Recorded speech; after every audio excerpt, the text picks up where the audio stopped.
So I think it's safe to say when it comes to the playoffs, the Saints have a thing from the dramatics. From the beast mode earthquake game to Stephon Diggs last year breaking their hearts to the controversial pass interference call this year that was obviously a blown call by the referees. It seems like the Saints find themselves on the bad end of a lot of dramatic endings and memorable plays.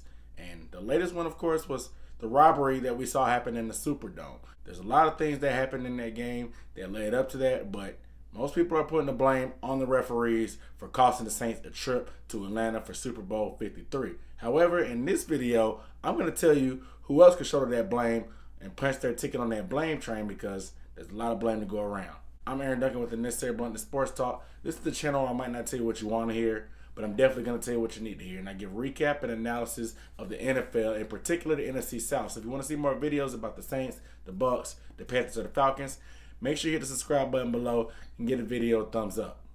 So by now, everybody and their mom has seen the non-pass interference call that was missed by the refs 1,000,001 times. We all broken it down. We all are on the same page that the refs missed the call. They should have made the call. However, it's the playoffs. This is typically the best of the best refs. The refs that grade the best during the regular season are the ones that get the privilege of refereeing games in the playoffs, and they get bonuses and incentives for doing those games. So we really have the best that the NFL has to offer thus far. Now, we all know that these refs have been flawed all year, and think about it, guys. We knew going into the year with these added rules with the helmet initiating contact and the pass interference rules that keep changing and illegal contact rules that keep changing, there was going to be some difficulty regardless in the refs, and they're just making the refs' job a lot harder than it really has to be. A lot of these guys are older men, and they're missing some calls. I mean, stuff happens fast. These athletes are getting bigger, stronger, faster, and no matter how many referees you add to the field, there's still going to be some calls that get by these guys. Now, let's be clear. I'm not being an apologist for these refs. There were two refs in the vicinity. They missed the call terribly. It happened fast, but you got to make those calls. This is a big-time play in the playoffs, and you guys know that what's on the line and what's at the tilt, and that call has to be made. There's no really excuse for the refs not to make that call.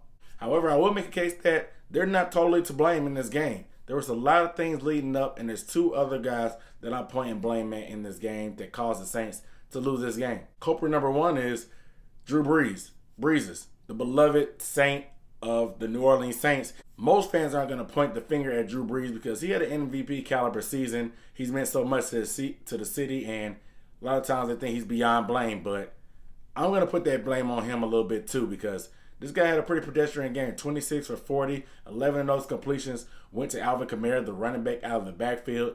Didn't really get a lot of stuff downfield. Hell, even on the pass interference play, that was a terrible pass. Had the defender actually been paying attention, it would have been a pick and probably a pick six. First down in the same series, he threw a low pass to Michael Thomas that caused the play to be incomplete, and it gave the Rams extra life as they were able to save one of their timeouts and stop the clock one more time before the Saints could run another play. And lastly, that one throw that sticks out to me was even the deep bomb to Ted Ginn to get the ball down there. It hung up in the air. It was a jump ball to Ted Ginn. Now, Ted Ginn is fast. He's still probably one of the fastest guys in the NFL, but that was my first time ever seeing him catch a jump ball. The defender was in the area. The defender could have knocked it down. The defender could have picked it off. It wasn't a great pass by Drew, and he ain't been on target that game, and the Rams did a good job of keeping him off balance. They have to give them credit, of course, but Drew Brees is supposed to be one of the greatest quarterbacks of all time. He's undefeated in the playoffs at home. He's supposed to be better than that and get those throws done.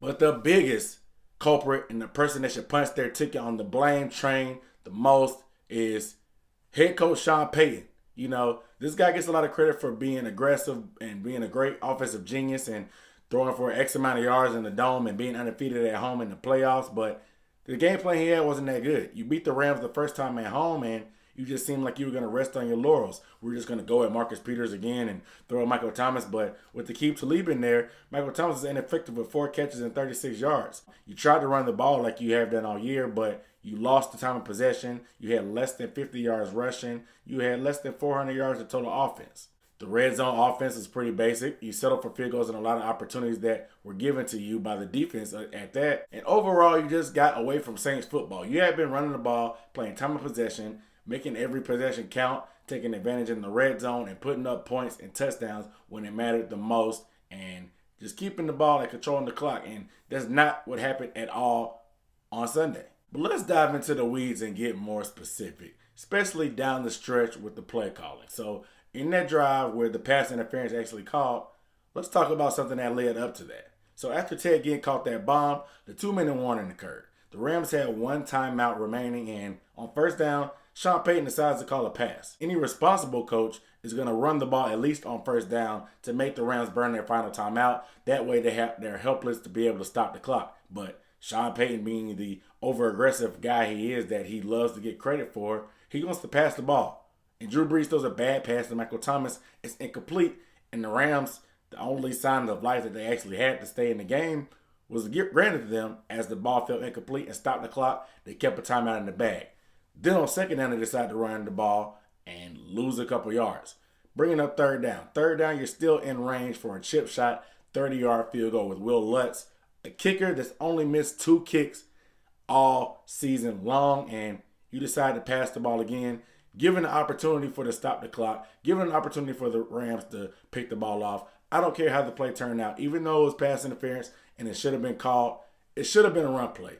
You could have took 3 knees in that situation, burned the clock down. The Rams probably would have had 30 seconds at the most to go down and match that field goal that you just kicked with Will Lutz and with no timeouts. Your defense have been playing great all game. Yes, they loosened up a little bit down the stretch. However, I have confidence in them in that scenario to not give up a field goal to a Rams team that has no timeouts and no way to stop the clock. So what was Sean Payton thinking? There's really no logical answer for why you would not run the ball in that scenario.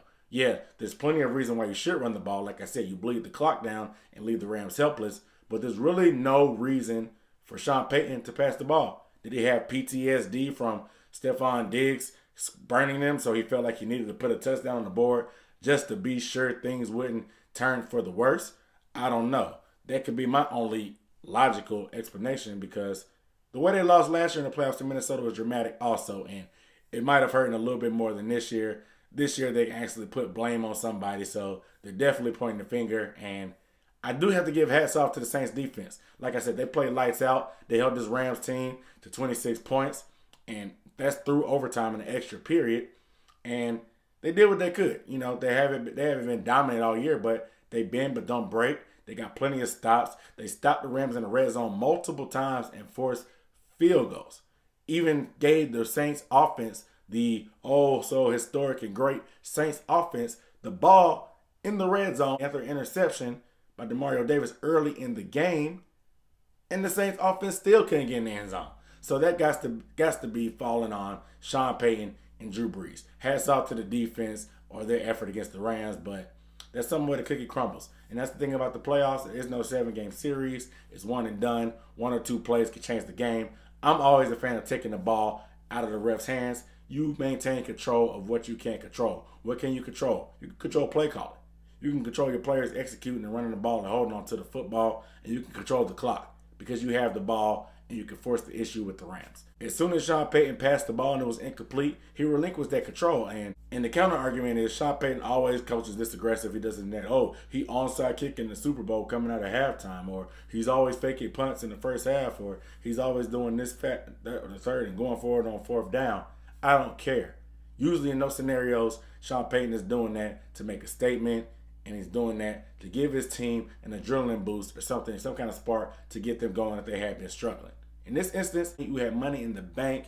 The game was pretty much won, a chip shot field goal, and he squandered it away. I got to give blame to him, man. But let me know down below in the comments, who do you blame for this loss? Of course, the refs are going to get most of the blame, but do you agree that Sean Payton and Drew Brees deserve some of this blame also? Because like I said, had Sean Payton called those 3 running plays, there would have been no need for a pass interference call to be made, because the Saints would have just ran the ball. You keep the ball on the ground, and you burn the clock, you win the game, you're dancing in Atlanta the following week. So you guys let me know down below in the comments. I know you guys are probably going to be emotional. You're probably going to disagree. You're probably going to get mad at me. A lot of you Saints fans are probably going to be all in your feelings, but let's talk about it in the comments below, and we can go at it. But without further ado, I'm Aaron Ducker signing off with the Necessary Blunt Sports Talk. I'll see you next time.